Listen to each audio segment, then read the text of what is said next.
J'explique toujours aux gens qui parlent avec beaucoup d'émotion, indignés d'ailleurs, que la religion en Chine est pourchassée, persécutée. Je leur dis laquelle? Alors ils me disent le christianisme. Je dis mais le christianisme c'est pas une religion chinoise.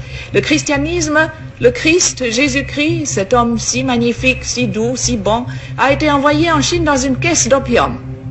C'est comme ça qu'il nous est arrivé, avec le fusil d'un côté et l'opium de l'autre. Comment voulez-vous qu'on l'aime? Comment voulez-vous qu'on comprenne le christianisme?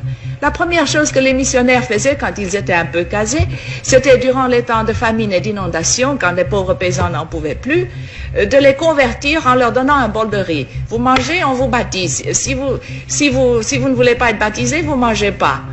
C'est ce qu'on appelait les chrétiens du riz. Comment voulez-vous qu'on aime ça? Et puis alors, ils achetaient à tour de bras des villages. L'Église catholique est devenue grand propriétaire terrien. C'est à elle qu'appartenaient à Shanghai tous les districts de prostituées. Comment voulez-vous qu'on respecte une église comme ça? Ça, c'est le christianisme. Et je ne parle pas du protestantisme qui était tout aussi mauvais.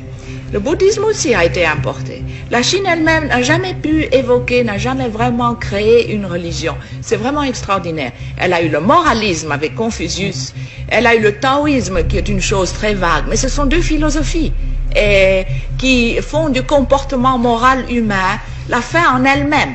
Il n'y a pas un ciel, il n'y a pas un paradis, il n'y a pas au-delà de la vie une vie meilleure. Ça s'arrête avec la mort.